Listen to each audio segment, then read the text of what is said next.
우리가 아이가 태어나면 1년 있다가 잔치하죠.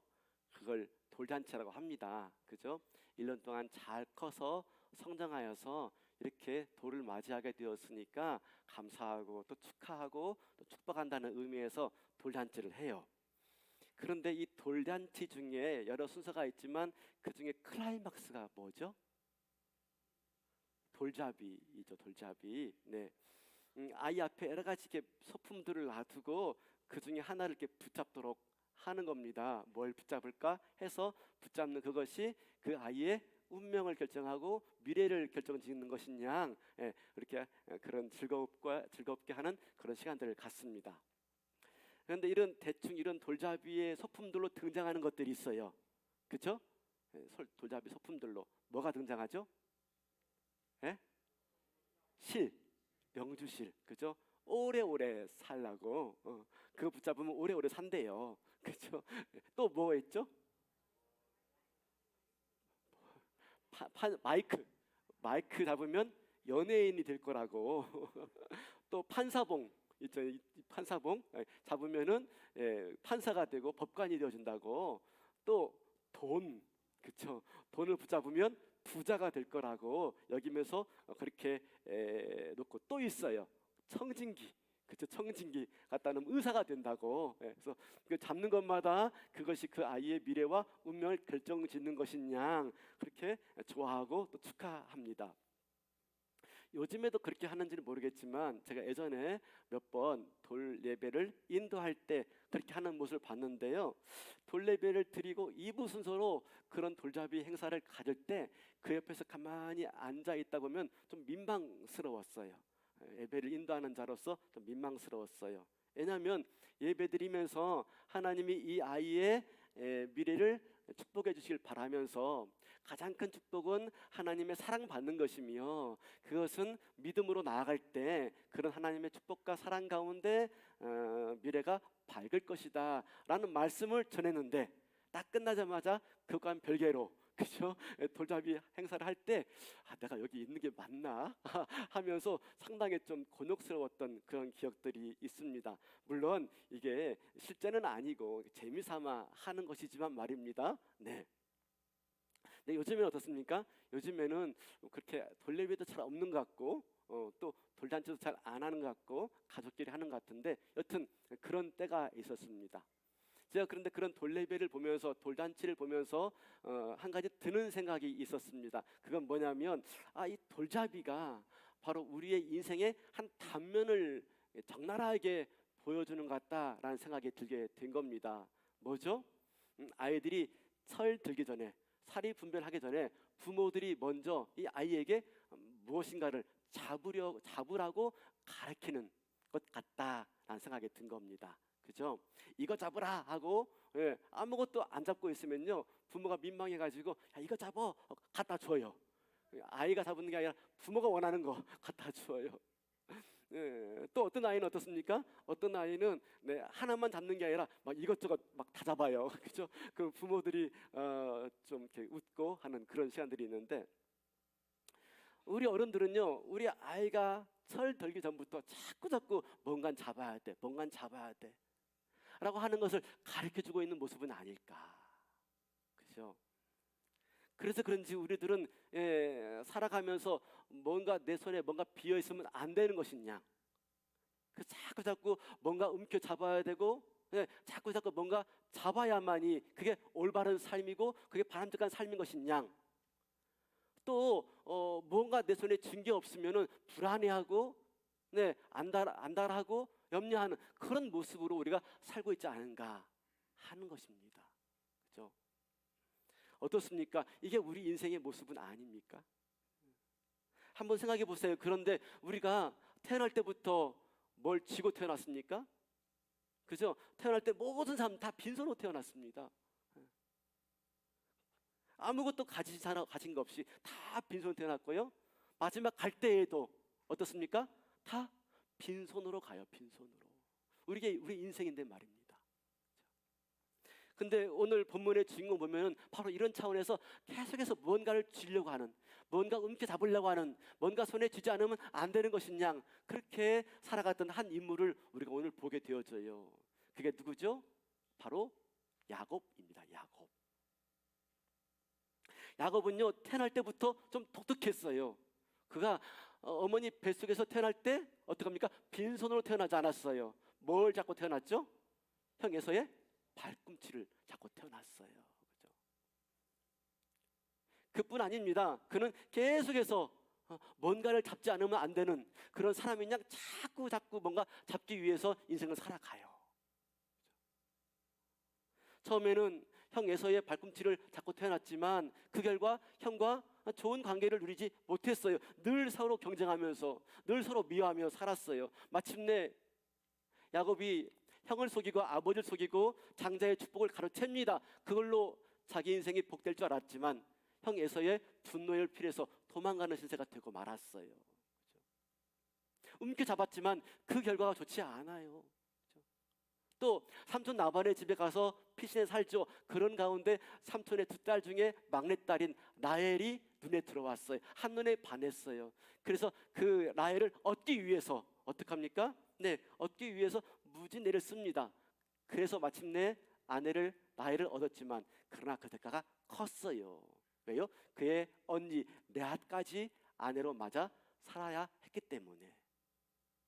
그뿐입니까? 네, 아내가 2명이죠. 또 첩들까지 2명이죠. 또 아들들이 있죠. 수많은 아들들이 있죠. 배다른 아들들이 있죠. 그로 인해서 그의 가정은요, 행복하지가 않았어요. 늘 질투와 경쟁과 싸움이 만연한 가정을 이루며 살 수밖에 없었어요.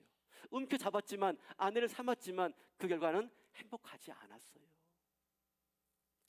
그 후에 야곱은 삼촌 라반의 집에서 큰 재산을 이뤘습니다. 그죠? 네, 그런데 큰 재산을 이뤘지만 그 일로 인해서 라반의 아들들과 불화가 일어났어요. 라반의 아들들은 오히려 자기들보다도 야곱이 더 많은 재산을 갖게 되어지자 그게 싫어서 결국은 라반이 야곱을 내쫓게 되어져요. 야곱은요, 붙잡은 것마다 좋은 결과가 오지 않고 붙잡은 결과마다 전혀 예상 밖의 결과를 보게 되어져요. 불행을 맞이하게 되어지고 실패를 맞이하게 되어지고 더 큰 어려움에 처해지고 맙니다. 여러분, 왜 그럴까요? 왜? 그죠? 자기가 원하는 걸 다 붙잡았지만 그 결과가 좋은 결과가 되지 못해요. 왜 그랬을까요? 야곱의 이름의 뜻이 뭔지 아십니까? 야곱은 발꿈치를 잡은 자라는 뜻입니다. 발꿈치를 잡은 자. 그 원래 그 히브리어로 그게 아카브예요. 아카브, 야곱 똑같아요. 이 자음은 다 똑같아요. 아카브, 야곱 똑같아요. 이게 발꿈치를 잡은 자라는 뜻인데 이 아카브의 원래 뜻은, 원래 본의는 뭐냐면요, 속이는 자, 회방하는 자라는 뜻이래요. 속이는 자, 회방하는 자. 그러니까 야곱은 뭡니까? 야곱은 발꿈치를 잡은 자, 또 속이는 자예요. 야곱은요, 무언가 잡기 위해서 어떻게 했어요? 속였어요. 무언가 얻어내기 위해서 어떻게 합니까? 속이는 거예요. 먼저 장자의 축복을 가로채기 위해서 누굴 속이죠? 아버지를 속이고 형을 속여요. 형이 사냥 나간 틈에 아빠가 좋아하는 것을 음식을 만들어서 아버지한테 갖다 드립니다. 아버지가 보니까 이상해요. 형 에서가 아닌 것처럼 보여집니다. 내가 누구냐? 그러니까 어떡합니까? 야곱이 자기가 이렇게 털옷을 입고 가가지고 아니에요, 제가 아버지의 장자 에서입니다 라고 해서 아버지를 속여서 축복권을 가로채 냅니다. 그뿐입니까? 어떡합니까? 네, 삼촌 나반의 집에서요, 재산을 움켜쥐기 위해서 가능한 한 많은 걸 움켜쥐기 위해서 어떡하죠? 삼촌을 속여요. 삼촌이 야곱에게 가축을 기른 일을 맡깁니다. 그리고 라반이 이 야곱한테 말합니다. 일반적인 가축은 다 내 것이고 그렇지 않은 아롱지고 그리고 점이 있고 그리고 검은 가축은 네 것이야 라고 말합니다. 대부분 우리가 가축이 이렇게 새끼를 낳으면 일반적인 그런 것들이지 아롱지거나 점이 있거나 그런 검은 그런 가축은 별로 없었나 봅니다. 그러니까 아주 소수의 것만 야곱한테 남기려고 하는 것이죠. 근데 어떡합니까? 야곱은 그렇게 당할 사람이 아니에요. 야곱이 누굽니까? 발꿈치를 잡은 자, 속이는 자예요. 그래서 무슨 수를 다 쓰든지 해서 자기의 재산이 많아지도록 만들어요. 우리 어디 보냐면 창세기 30장 40절 43절 좀 긴데요. 한번 보겠습니다. 야곱이 새끼 양을 구분하고 그 얼룩 무늬와 검은빛 있는 것을 라반의 양과 서로 마주보게 하며 자기 양을 따로 두어 라반의 양과 섞이지 않게 하며 튼튼한 양이 새끼 뵐 때에는 야곱이 개천에다가 양떼의 눈앞에 그 가지를 두어 양이 그 가지 곁에서 새끼를 베게 하고 약한 양이면 그 가지를 두지 아니하니 그렇게 함으로 약한 것은 라반의 것이 되고 튼튼한 것은 야곱의 것이 된지라. 이에 그 사람이 매우 번창하여 양떼와 노비와 낙타와 나귀가 많았더라. 네, 이렇게 하는 방법이 얼마나 과학적인지는 모르겠어요. 하지만 자기가 할 수 있는 한 모든 걸 다해서 모든 방법을 다해서 라반의 재산을 자기 것으로 만들어내는데 익숙한 사람이에요. 그렇죠? 어떻게 보면 지혜롭게 보입니다. 어떻게 보면요, 현명한 것처럼 보여져요. 근데 성경은 야곱을 그렇게 말하고 있지 않습니다. 성경이 야곱을 뭐라고 말합니까? 우리 이사야 41장 14절인데 우리 앞부분만 읽어보겠습니다. 시작. 버러지 같은 너 야곱아. 야곱을 뭐라고 말합니까? 버러지 같대요. 원래 이 개역 개정 전에는요 뭐라고 말했습니까? 지렁이 같은 너 야곱아 그랬어요. 지렁이. 근데 이 버러지가 조금 더 원문에 가까워요. 버러지. 근데 버러지는 버러지인데 어떤 버러지냐면 남의 것에 기생해서 붙어서 남의 양분을 빨아먹는 기생충 같은 버러지를 의미하고 있습니다. 그러니까 뭡니까? 버러지 같은 너 야곱아. 조금 더 정확하게 번역하면 기생충 같은 너 야곱아. 야곱이 하는 건 뭡니까? 무엇이든지 자기 것으로 삼기 위해서 무엇이든지 움켜쥐고 빼앗고 가전수를 쓰든지 속여서라든지 자기 것으로 만들어내는 사람, 이게 야곱이에요. 야곱. 그렇게 해서 한번 움켜잡은 것은요 절대로 놓지 않는 그런 인간인 것이죠. 그 결과 나름대로 야곱은 인생을 부유하게 살았습니다. 그런데 여러분 보세요. 이런 야곱의 모습을 가만히 보면 어떤 생각이 듭니까? 참 대단한 사람같이 보이죠. 근데 진짜 악착 같다. 그렇죠? 한편 우리 마음 가운데 뭐 이런 인간이 다 있노? 한 생각이 듭니다. 근데 가만히 보면요. 야곱의 모습 속에 우리의 모습이 녹아져 있는 것을 볼 수가 있어요. 야곱이 다른 누구가 아니라 바로 우리를 보여주고 있는 그런 인물이다라고 하는 것입니다. 그렇죠? 어떻습니까? 우리도 무언가를 얻기 위해서 어떡합니까? 얼마나 움켜쥐고 살아가는지. 그것을 내 것으로 삼기 위해서 수단과 방법을 다 가리지 않아요. 그리고 한번 내가 얻은 것은요 절대로 뺏기지 않으려고 꼭 움켜쥐고 살아갑니다. 아이들이 어릴 적에 혼자 놀면 재미없으니까 이웃집 아이 데리고 와서 같이 놀게 합니다. 그러면 처음에 같이 막 놀아요. 장난감 가지고 같이 막 놀아요. 그러다가 꼭 싸워요. 꼭 싸워요. 어떻게 싸우죠? 안 키워봤어요? 되게 애들 안 그랬어요? 잘 놀다가 내 거야. 그치요, 내 거야. 내 거야, 내 거야. 꼭 싸워요. 왜 그런지 몰라. 내 거야. 남의 거 좋은 거 있으면 내 걸로 삼고 싶고 나는 절대로 내 거 안 놓고 싶고 이게 아이들의 모습이고 이게 우리들 모습이라니까요. 그대로. 우리 어떤가요? 우리는 그죠? 무엇인가를 잡으려고 얼마나 애쓰면서 지금 살아가고 있습니까? 나름대로 명예를 얻기 위해서 살고 있고 권력을 얻기 위해 살고 있고 재물을 얻기 위해 살고 있고 사랑을 얻기 위해 살고 있고 훌륭한 자녀를 얻기 위해 살고 있고 그렇죠? 얼마나 움켜잡으며 살고 있습니까? 우리 모습인 거죠. 그런데 그 방법이 때로는 옳은 방법이면 좋은데 그렇지 않은 방법까지 수단과 방법을 가리지 않고 움켜잡으려고 합니다. 이 정도는 괜찮아. 다 그렇지 뭐. 이 세상이 그렇지 뭐. 그죠? 그렇게 안 하는 게 바보지. 하면서 수단과 방법을 가리지 않고 그게 합법적인 방법이든지 아니든지 가리지 않고 우리가 그렇게 살아가고 있다는 사실이에요. 그런데 이렇게 움켜잡고 살아간 인생이요 결코 행복한 인생을 살지 못합니다. 야곱은 움켜쥐는 인생을 살았죠. 무엇인지 움켜잡았어요. 근데 그 결과 그는 행복한 인생을 살지 못했습니다. 어떻습니까? 쫓겨다녀야 되고 불안하고 염려하고 걱정거린 인생을 살게 되었습니다. 오히려 야곱은요, 그렇게 움켜잡고 속이면서 더 많은 것을 가지려고 했지만 그 결과요, 자기보다 더한 사람 만나게 되어집니다. 왜 그런 말 있잖아요. 제가 일부 때도 헷갈렸는데, 뭐 하는 놈 위에 뭐 하는 놈 있다는 말. 뛰는 놈 위에 나는 놈 있고 나는 놈 위에, 아니 처음에가 뭐예요? 뛰는 놈, 기는 놈 위에 뛰는 놈 있고 뛰는 놈 위에 나는 놈 있다. 그렇죠? 꼭 그 꼴입니다. 네. 야곱이요, 속이지만 더한 사람 만나요. 그게 누구죠? 라반이야, 라반. 삼촌 라반의 집에서 야곱이 일을 하다가요, 그 삼촌 라반의 딸이 눈에 들어왔어요. 삼촌한테 말합니다. 나엘과 결혼하고 싶습니다. 그래? 그러면 7년 동안 우리 집에서 봉사해, 종살이 해. 아내를 얻겠다고, 예쁜 아내 얻겠다고 7년 동안 정말로 직살하게 고생합니다. 그렇게 해서 마침내 결혼해가지고 첫날 밤 보내고 아침에 일어나 보니까 자기 옆에 누워있는 사람이 누구예요? 나엘이 아니라 언니, 못생긴 레아였어요. 깜짝 놀라가지고 일어나가지고 삼촌한테 가죠. 삼촌, 이런 법이 어디 있습니까? 내가 나엘과 결혼했지 왜 레아가 내 옆에 있습니까? 그때 삼촌이 뭐라고 말합니까? 야, 흥분하지 마. 우리 동네에서는 언니보다 동생이 먼저 시집가는 법이 없어. 그러니 네가 나엘과 결혼하려면 7년 동안 더 봉사해야 돼. 꼼짝없이 당한 거죠. 꼼짝없이. 속이는 사람이요, 속임을 당해요. 그래서 14년 동안 봉사합니다. 하나도 받지 못하고.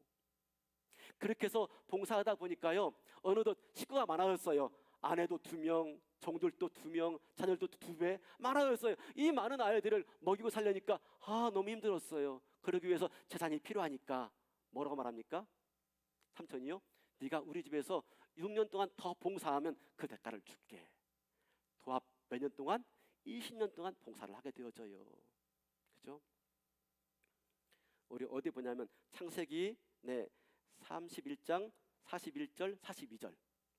내가 외삼촌의 집에 있는 이 20년 동안 외삼촌의 2딸을 위하여 14년, 외삼촌의 양떼를 위하여 6년을 외삼촌에게 봉사하였거니와 외삼촌께서 내 품삯을 10번이나 바꾸셨으며, 우리 아버지의 하나님 아브라함의 하나님 곧 이삭이 경외하는 이가 나와 함께 계시지 아니하셨더라면 외삼촌께서 이제 나를 빈손으로 돌려보내셨으리다마는 하나님이 내 고난과 내 손의 수고를 보시고 어젯밤에 외삼촌을 책망하셨나이다. 네, 어떻죠? 네, 야곱이 움켜쥐는 자인데요, 속이는 자인데요, 자기보다 더한 사람을 만납니다. 라반이 오히려 그를 이용해 먹고 말지요.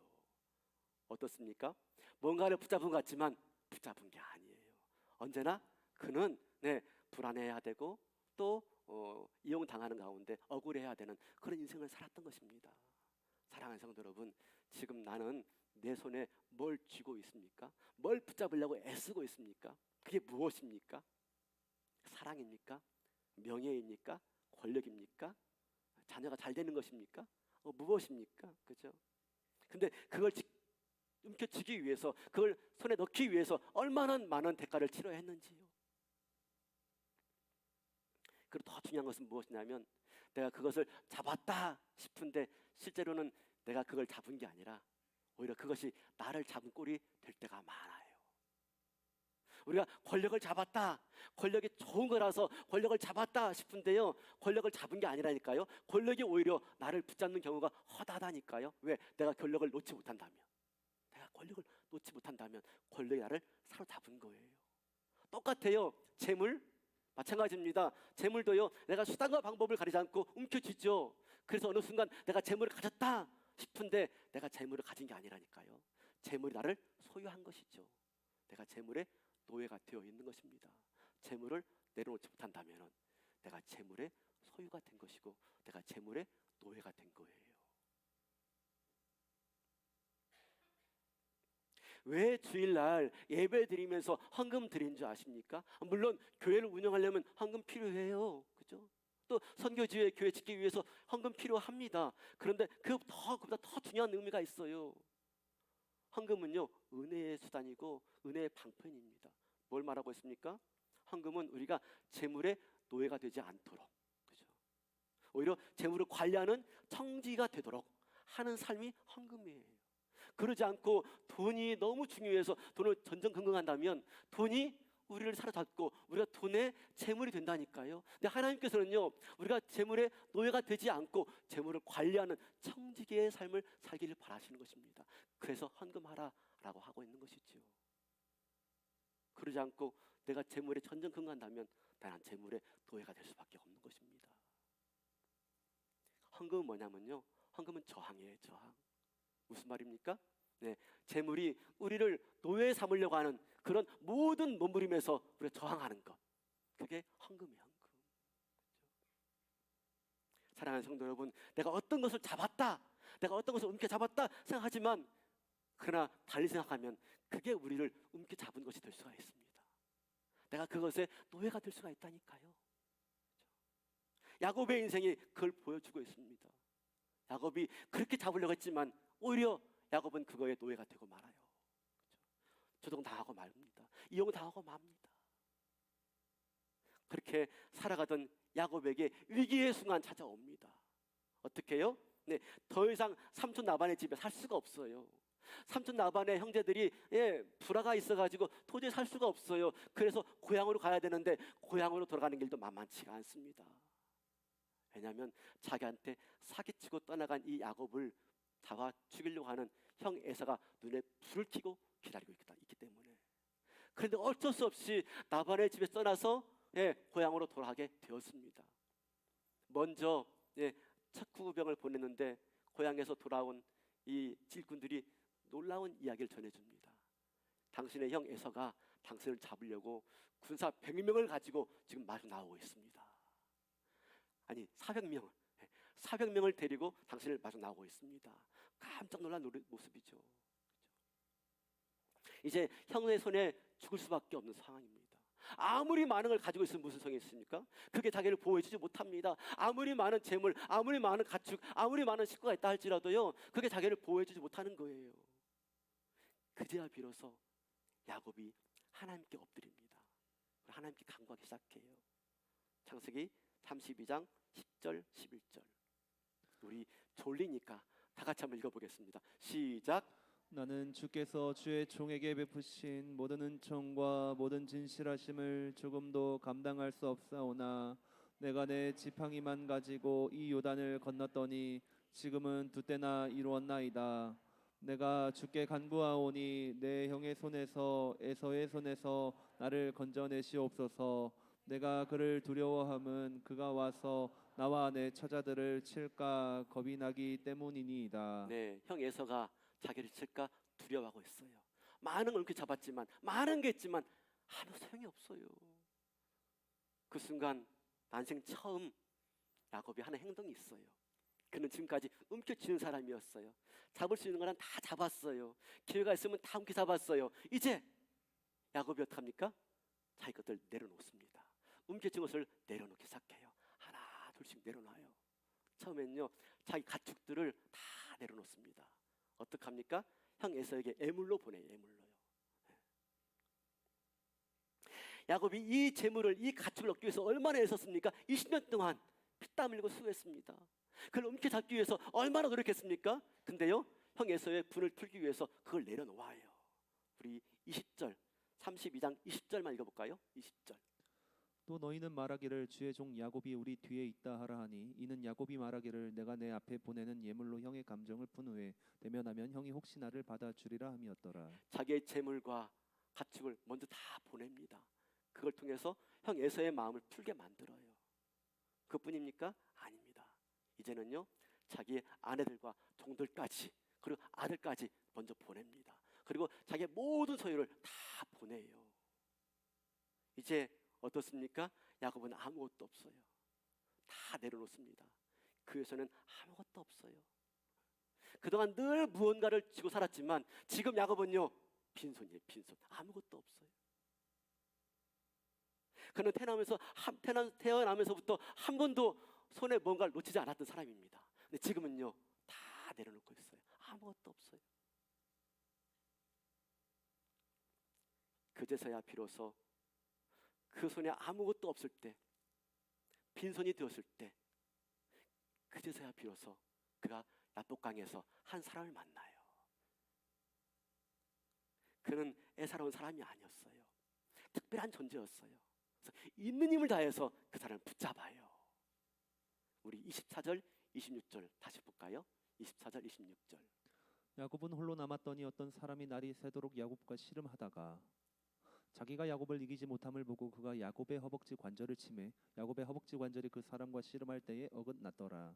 그가 이르되 날이 새려하니 나로 가게 하라. 야곱이 이르되 당신이 내게 축복하지 아니하면 가게 하지 아니하겠나이다. 모든 걸 다 내려놓고 빈손 되었을 때 그때서야 비로소 누굴 만나요? 하나님을 만나. 하나님 만나서 뭐 하죠? 씨름해요, 씨름. 저는 이게 이해가 되지 않았어요. 무슨 씨름이지? 모래판 위에서 삿밭 째매가지고 하는 씨름, 무슨 하나님과 씨름할까? 뭡니까 이게요? 이게 어떤 의미가 있을까요? 아마 이 순간에 하나님이 그랬을 거예요. 야 야곱아, 난 네가 그럴 줄 알았다. 그죠? 너는 무조건 네 손으로 무조건 모든 걸 움켜쥐었지. 근데 이제야 비로소 네가 나를 붙잡는구나. 그치? 네가 빈손 되니까 이제야 비로소 나를 붙잡는구나. 씨름이 무엇입니까? 씨름하다라고 하는 이 히브리어 단어는요, 흙먼지를 일으키다라는 뜻이에요. 흙먼지를 일으키다. 뭐죠? 내 붙잡고 놓지 않으려고 몸부림치는 모습, 그게 씨름이에요. 씨름. 야곱은요 어떻습니까? 얼떨결에 하나님 붙잡은 거예요. 빈손 되자마자 진짜 내가 붙잡을 것이 무엇인지를 알게 된 거예요. 그래서 하나님 붙잡고 놓지 않기 위해서 온 힘을 다해서 지금 씨름하고 있는 모습을 우리가 보여주고 있는 것입니다. 이제 그가 붙잡는 건 다른 게 아니에요. 권력도 아니에요. 명예도 아니에요. 재산도 아니에요. 아내도 자녀도 아니에요. 이제 그가 붙잡을 수 있는 것은 아무것도 없습니다. 하나님밖에. 하나님 붙잡는 거예요. 그걸 놓치지 않으려고 밤새 동안 몸부림치는 게 그게 씨름인 거 씨름. 우리에게 그런 씨름이 필요한 것입니다. 하나님 놓지 않겠다고. 그렇죠? 그때 하나님이 마침내 야곱에게 묻습니다. 야, 네 이름이 뭐냐? 야곱입니다. 그렇죠? 발꿈치를 잡은 자예요. 축복을 붙잡은 자고요, 재물을 잡은 자고요, 아내를 잡은 자이고요, 네, 수단과 방법을 다해서 부와 명예를 쫓은 자였습니다. 고백합니다. 내가 누구인지를 고백해요. 그죠? 그때 하나님이 야곱에게 이렇게 말합니다. 28절입니다. 28절. 그가 이르되 내 이름을 다시는 야곱이라 부를 것이 아니요 이스라엘이라 부를 것이니 이는 내가 하나님과 및 사람들과 겨루어 이겼음이니라. 네, 이제 야곱이 다른 걸 붙잡는 사람이 아니라 하나님 붙잡은 사람이 된 것입니다. 네가 다른 걸 붙잡지 않고 나를 붙잡고 놓지 않았기 때문에 네가 진정 이긴 자이고 네가 진정 승리한 자이니라 라고 말씀하고 있는 것입니다. 누가 승리한 자입니까? 이 땅에서 내가 할 수 있는 건 모든 건 다 눈치 잡은 사람이 승리한 자입니까? 아닙니다. 그게 아니라 내가 빈손 되었을 때 바로 하나님 붙잡은 사람이, 하나님 붙잡고 놓지 않겠다고 네, 밤낮을 가리지 않고 새벽마다 밤마다 눈물로 주님의 이름 부르며 기도하며 엎드리는 사람, 바로 그 사람이 승리한 자인 줄로 믿습니다. 그렇죠? 야곱이요 모든 걸 다 내려놓고 빈손 되었을 때 그때서야 비로소 하나님 붙잡을 수 있게 되었어요. 그렇죠? 왜요? 자기가 양손에 뭔가 가득 붙잡고 있다면 절대로 하나님 붙잡을 수가 없어요. 왜? 내가 붙잡은 게 있는데. 하나님 붙잡기 위해서는요 내가 빈손 되지 않으면 안 되는 거예요. 내려놓지 않으면 안 되는 거예요. 그렇게 야곱이 빈손 되었을 때, 야곱이 그렇게 자기 손에 움켜잡은 걸 내려놨을 때 그때서야 비로소 하나님 붙잡게 되어지고 그때서야 비로소 진정 승리한 자가 된 줄로 믿습니다. 이게 오늘 야곱이 우리에게 보여주는 말씀인 거예요. 사랑하는 성도 여러분, 내가 지금 붙잡고 있는 게 뭡니까? 그죠? 내가 그걸 놓치지 않으려고 막 아둥바둥 거리고 있는 게 뭡니까? 그죠? 그게 아니면 인생에 의미가 없다고 말하면서 내가 그것만 붙잡기 위해서 애를 쓴 게 무엇입니까? 그러나 그걸 내려놓을 때 내가 그때 하나님 만날 수가 있는 거예요. 복음서에 보면 이런 말씀이 써 있습니다. 팔복에요. 심령이 가난한 자는 복이 있나니. 오늘 말씀 본다면요. 오늘 말씀을 본다면 빈손으로 하나님 앞에 서 있는 자가 복이 있나니. 그렇죠? 빈손으로 하나님 앞에 서 있는 자가 복이 있나니. 왜 빈손 들고 하나님 앞에 서 있는 자가 복이 있습니까? 그때서 비로소 하나님 붙잡게 되어지고 예수로 충만할 수 있기 때문에. 올해 우리가 표어가 뭡니까? 예수로 충만. 우리가 어떻게 예수로 충만할 수 있습니까? 다 쥐고 있는 상태에서 안 돼요. 내려놓을 때 내가 빈손으로 주 앞에 나갈 때 내가 그때야 비로소 예수로 충만한 인생을 살게 될 줄로 믿습니다. 이게 승리한 자라니까요. 승리한 자. 아무것도 없는 자이지만 있는 자이고 무명인 것 같지만 유명한 자예요. 그렇죠? 하나님께서 때로 저와 여러분의 삶에 간섭하십니다. 다 내려놓게 말입니다. 야곱에게 어쩔 수 없이 내려놓게 맞는 것처럼 그런 순간에 찾아와요. 다 내려놓게. 때로는 아들도 자녀도 남편도 그렇죠? 재물도 명예도 건강까지 다 내려놓게 할 때가 와요. 많이 힘들어요. 엄청 힘들죠. 밤에 잠이 오지 않아요. 내 힘으로 내 의지는 절대 못 내려놔요. 근데 하나님이 그렇게 내려놓게 할 때가 있다는 것입니다. 그때 뭡니까? 더 귀한 것을 붙잡으라고. 더 귀한 것이 있다고. 네가 진짜 붙잡을 것이 무엇인지 보라고. 주님이 우리 손을 빈손되게 하실 때가 있다는 말입니다. 그때 내가 다시 한번 내 마음을 비우고 가난한 마음 되어서 하나님 바라보시고 하나님 붙잡을 수 있는 저와 여러분 될 수 있기를 바라겠습니다. 그렇다고 해서 진짜 내게 있는 거 다 버리라 그 말은 아니에요. 재물도 버리고 버리려면 교회 갖다 버려주세요. 다 버리라. 예, 자녀도 버리고 다 버리라 그 말은 아닌 것이죠. 그것들이 내 삶의 이유가 되지 않게 하라. 그죠? 언제든지 그걸 내려놓을 수 있는 마음이 되어 있어야 된다. 그것들로 하나님 높이고 그것들로 하나님을 드러낼 수 있는 인생을 살아라 하는 것이지요. 그게 빈손입니다. 그래서 얼마든지 내게 재물이 있을 수가 있고 권력이 있을 수가 있고 명예가 있을 수 있지만 그걸 가지고 하나님을 영화롭게 하고 하나님을 드러내는 일에 사용한다면 그건 여전히 빈손입니다. 빈손. 그죠? 있고 없고가 문제가 아니에요. 그걸 어떻게 사용하느냐 하는 걸 말씀하고 있는 것이죠. 무엇을 위해서 그걸 가지고 있느냐 하는 것인 것이죠. 바라기는 오늘 또 그 하나님 붙잡기 위해서 내가 가지고 있는 것들을 과감하게 내려놓을 수 있는 믿음 되시기를 바랍니다. 그런데 아십니까? 여러분, 내가 그렇게 해서 하나님 붙잡은 것 같지만 사실은 그게 아닙니다. 우리 어디 보냐면 아까 읽었던 이사야 41장 14절 말고 10절 한번 좀 보시겠습니까? 네. 두려워하지 말라. 내가 너와 함께함이라. 놀라지 말라. 나는 내 하나님이 됨이라.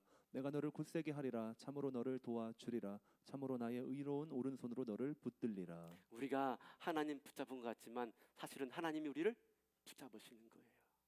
야곱이 야복강에 갔잖아요. 먼저 하나님이 그곳에 가 계신 것입니다. 그리고 야곱에게 손을 내밀어 주신 것이죠. 나 좀 잡을래?